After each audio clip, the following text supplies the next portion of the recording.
Hello friends, DK Sinha this side. चलिए आगे बढ़ते हैं और थिंक एंड ग्रो रिच, जो नेपोलियन हिल की किताब क्लासिकल बुक है, 1937 में आई है, उस श्रृंखला को आगे बढ़ाते हैं।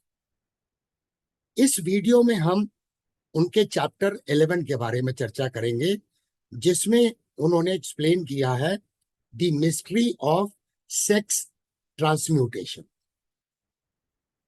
ब्रॉडली मैं समझाने की कोशिश अगर करूं तो हमारे जो ट्रेड्स होते हैं वो या तो इनेट होते हैं या एक्वायर्ड।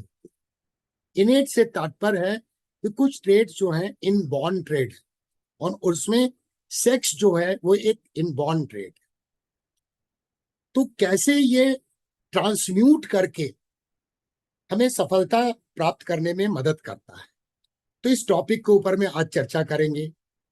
मैं उन दर्शकों को बताना चाहूंगा जो पहली बार इस चैनल के वीडियो को देख रहे हैं, इस चैनल पर थिंक एंड ग्रो रिच, जो नेपोलियन हिल की क्लासिकल बुक है, उस पे कई वीडियो अलग अलग सफलता के प्रिंसिपल्स पे आ चुके हैं। जैसे हमने बात की थॉट्स के बारे में, डिजायर के बारे में, डेफिनेटनेस ऑफ पर्पस के बारे में, फेथ के बारे में, ऑटो सजेशन के बारे में, स्पेशलाइज्ड नॉलेज का क्या रोल है, इसके बाद imagination, how important is the imagination, then organised planning, decision making, and उसके अलावा हमने बात की कि किस तरह से परसिस्टेंस हमारी सफलता में हमें मदद करता है, और मास्टरमाइंड ग्रुप का क्या रोल है। तो चलिए आगे बढ़ते हैं, लेकिन उसके पहले आपसे अनुरोध करना चाहूंगा कि वीडियो को अभी से लाइक कर लीजिए, चैनल को सब्सक्राइब कर लीजिए, बेल आइकन को हिट कर दीजिए नोटिफिकेशन के लिए, ताकि आप हमेशा अपडेटेड रहें। चलिए इस चर्चा की शुरुआत करते हैं सेक्स ट्रांसम्यूटेशन के ऊपर।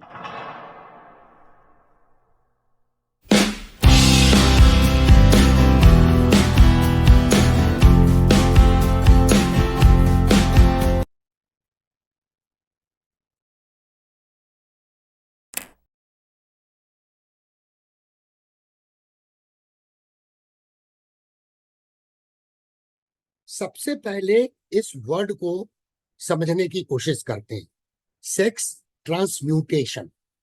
अब यहाँ पे दो वर्ड आते हैं, सेक्स आता है जिसे ज्यादा एलॉबरेशन की जरूरत नहीं है, और दूसरा वर्ड आता है ट्रांसम्यूटेशन, जो ट्रांसम्यूट वर्ड से आया है।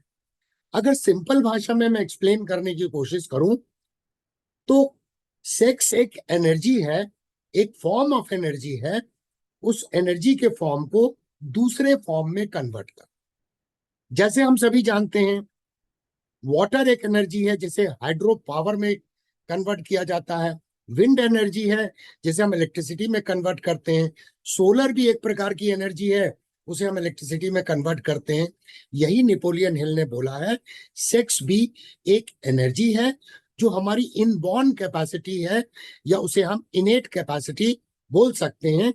और इस एनर्जी के एलिमेंट को हम दूसरे फॉर्म में अगर कन्वर्ट करते हैं तो हमें सफलता की ओर ले जाने में मदद कर सकते। सबसे पहले मैं इस बात पे एम्फेसाइज करना चाहूंगा कि सेक्स इस तरह के फॉर्म ऑफ एनर्जी है जो हमारा स्टेट ऑफ माइंड को दर्शाता है, और सबसे इंपॉर्टेंट है कि इसकी अवेयरनेस मेजॉरिटी ऑफ द लोगों में प्रॉपर नहीं, क्योंकि एक स्टेट ऑफ माइंड है तो नॉर्मली ये हम उसे एसोसिएट करते हैं फिजिकल एक्टिविटी से।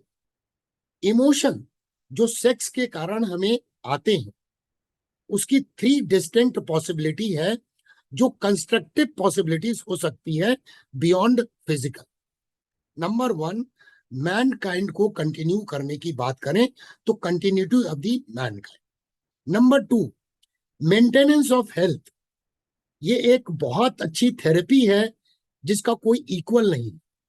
नंबर थ्री, अगर कोई व्यक्ति मीडियोकर है और वो सेक्स को ट्रांसम्यूट करे तो वो जीनियस की तरफ बढ़ सकता है, वो अपने आप को जीनियस बना सकता है। सेक्स ट्रांसम्यूटेशन को सिंपल और इजी तरीके से एक्सप्लेन किया जा सकता है। वो कैसे? जो हमारे दिमाग में सेक्स के कारण इमोशंस आते हैं और वो फिजिकल एक्सप्रेशन के रूप में होते हैं। अगर उन थॉट्स को, उन विचारों को हम दूसरे नेचर में या अपने क्रिएटिव चीजों में रीडायरेक्ट कर सकें तो एक भरपूर फायदा इसका हो सकता है। सेक्स का जो डिजायर होता है वो ह्यूमन के किसी दूसरे डिजायर के कंपैरिजन में काफी पावरफुल। जब इस डिजायर को हम डायरेक्ट करते हैं और एक कीननेस को डेवलप करते हैं, इमेजिनेशन करने में, करेज को डेवलप करने में, विल पावर के लिए, परसिस्टेंस, क्रिएटिव एबिलिटी, जो एक नॉर्मल टाइम में अननोन होती। तो ऐसे स्ट्रॉन्ग और इम्पल्स को हम जब फिजिकल के बियॉन्ड सोचते हैं तो हम क्रिएटिव इमेजिनेशन डेवलप करते हैं। अगर आप स्टॉक मार्केट में ट्रेडिंग करते हैं और टेक्निकल एनालिसिस करते हैं प्राइस चार्ट के ऊपर में, तो यहाँ भी क्रिएटिव इमेजिनेशन का काफी बड़ा रोल है।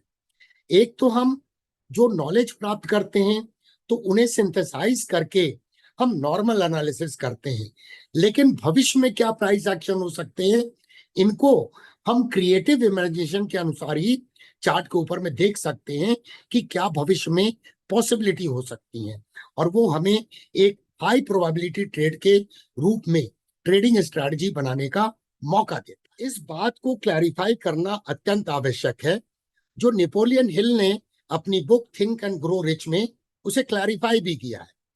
किया क्या है कि सेक्सुअल एक्सप्रेशन जो है वो हमारे इनबॉर्न कैपेसिटी है या इनबॉर्न ट्रेट है, जिसे हम इनेट कैपेसिटी बोलते हैं, और वो नेचुरल भी।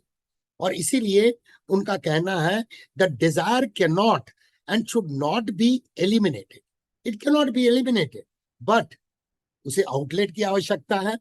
तो वो आउटलेट जो है हमें क्रिएटिव चीजों में लगाना चाहिए, और ताकि हमें बॉडी, माइंड और स्पिरिट, जो हमारे मैनकाइंड का बहुत पावरफुल चीजें हैं, उनके द्वारा आउटलेट मिल सके, और क्रिएटिव इमेजिनेशन के माध्यम से हम जो चीज अचीव करना चाहते हैं उसके बारे में विचार कर सके। और otherwise it will only seek outlets through purely physical channels which is not desirable always. एक चीज समझना अत्यंत आवश्यक है अगर आप सफलता की दिशा में बढ़ना चाहते हैं। जो हमारा माइंड है वो अलग अलग प्रकार के स्टिमुलस को रिस्पॉन्ड करता है जब हमारा mind high level of vibrations पे ऑपरेट करता है।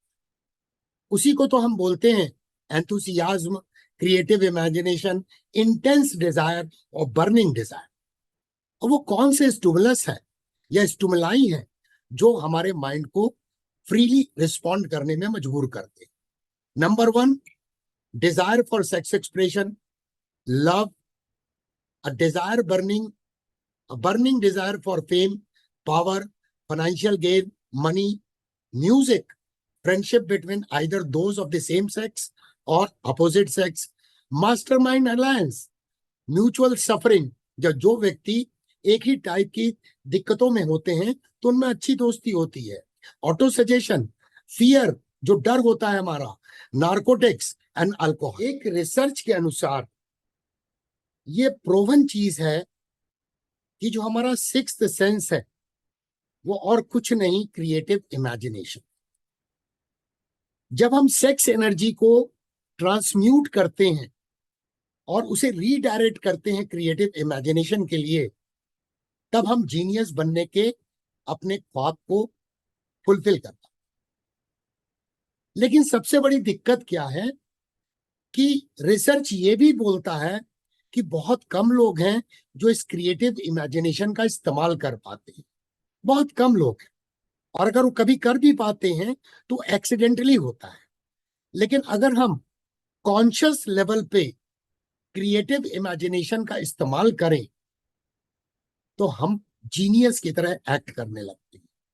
The faculty of creative imagination is a direct link between the finite mind of a person to the infinite intelligence. क्या कभी आपने सोचा है कि हमारे दिमाग में जो आइडियाज आते हैं, न्यू न्यू आइडियाज आते हैं, वो आते कहाँ हैं, उनका सोर्स क्या है? तो उनके प्राइमरीली 4 सोर्स हैं। Number 1, infinite intelligence. नंबर 2, हमारा सबकॉन्शियस माइंड, जहां पे हमने नॉलेज प्राप्त किया है या अलग अलग चीजें हम प्रोसेस के थ्रू सबकॉन्शियस माइंड का हिस्सा बना देते हैं। तीसरा, किसी दूसरे व्यक्ति के माइंड से। और चौथा, किसी दूसरे व्यक्ति के सबकॉन्शियस माइंड से। ये प्राइमरीली सोर्स होते हैं जहां से हमारे दिमाग में आइडियाज आते हैं। अब उन आइडियाज पर अमल करना, नहीं अमल करना, या ध्यान देना, नहीं ध्यान देना, यह हमारे ऊपर में निर्भर करता है। जब नेपोलियन हिल ने 25,000 से अधिक मेन एंड वीमेन के ऊपर में एक सर्वे किया, तो उससे पता लगा कि बहुत रेयरली एक व्यक्ति 40 या 50 इयर्स के पहले एक हाई डिग्री ऑफ सफलता को प्राप्त करता है। ऐसा नहीं है कि एग्जाम्पल नहीं है, 40 से नीचे ईयर में कोई बिलियनर नहीं बना है, बट बहुत रेयर है। और उसका कारण उन्हें पता लगा कि जब व्यक्ति कम उम्र का रहता है तो वो अपने सेक्स के इमोशन को फिजिकल एक्सप्रेशन के रूप में व्यक्त करता है। वो अपनी सेक्स एनर्जी को डिसिपेट करता है थ्रू फिजिकल एक्सप्रेशन। और एक सर्टेन एज में पहुंचने के बाद वो उसे ट्रांसम्यूट कर पाता है ताकि वो क्रिएटिव इमेजिनेशन कर सके और एक सफलता जो उसके गोल्स है उसकी दिशा में फोकस रह सके। तो जो सेक्स के इमोशंस हैं, जब हम उन्हें रीडायरेक्ट करते हैं किसी दूसरे थॉट्स की तरफ बियॉन्ड फिजिकल, तब उसके रिजल्ट हमें मिलते हैं। मैं आशा करता हूं कि काफी हद तक आपके कॉन्सेप्ट क्लियर होंगे इस प्रिंसिपल के आधार पे जो नेपोलियन हिल ने अपनी बुक में उसका विवरण किया है। तो दोस्तों, वीडियो को लाइक करना नहीं भूलिएगा। देखने के लिए धन्यवाद। फिर मिलेंगे अगली